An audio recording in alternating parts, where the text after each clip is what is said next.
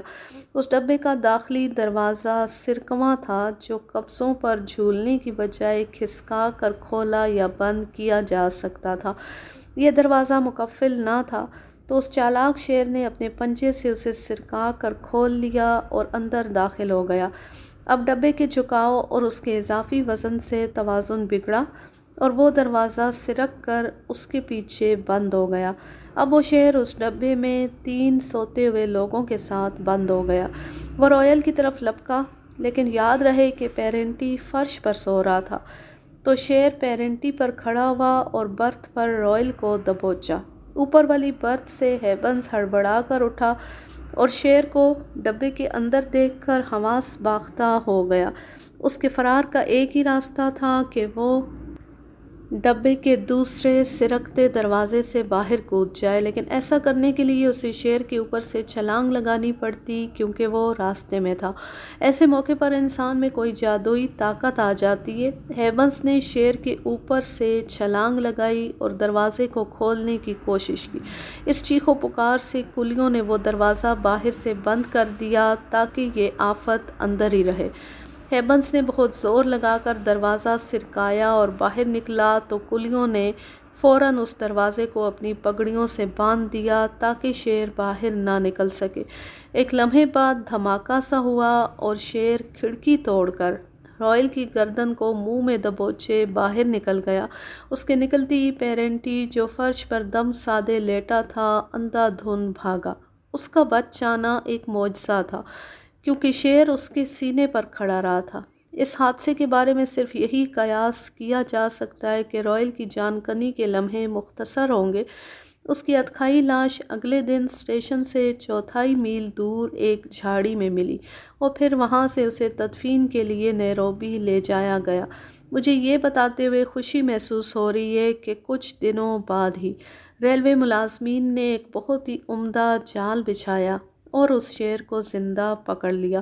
کافی دن تک اسے قید رکھا گیا اور لوگ اس کا تماشا دیکھنے آتے رہے تاں کہ ایک دن اسے گولی مار دی گئی۔ یہ ساؤ کے آدم خور کا آخری حصہ تھا۔ تھوڑی سی مزید ہے لیکن اس میں شکار اتنا نہیں ہے تو میں اسے شامل نہیں کر رہی۔ اب میں لیتی ہوں آپ سے اجازت۔ جہاں رہیں خوش رہیں، شاد و آباد رہیں، ہنستے مسکراتے رہیں، اور اگر یہ کہانی یا میرا انداز پسند آئے تو اس چینل کو سبسکرائب ضرور کر لیں اور بیل آئیکن کو ضرور پریس کریں تاکہ آنے والی ہر نیو ویڈیو کی نوٹیفیکیشن آپ کو بر وقت ملتی رہے۔ ویڈیو کو لائک کیجئے، زیادہ سے زیادہ شیئر کیجئے اور اچھا سا کامنٹ کیجئے۔ اللہ حافظ، اللہ نگہبان۔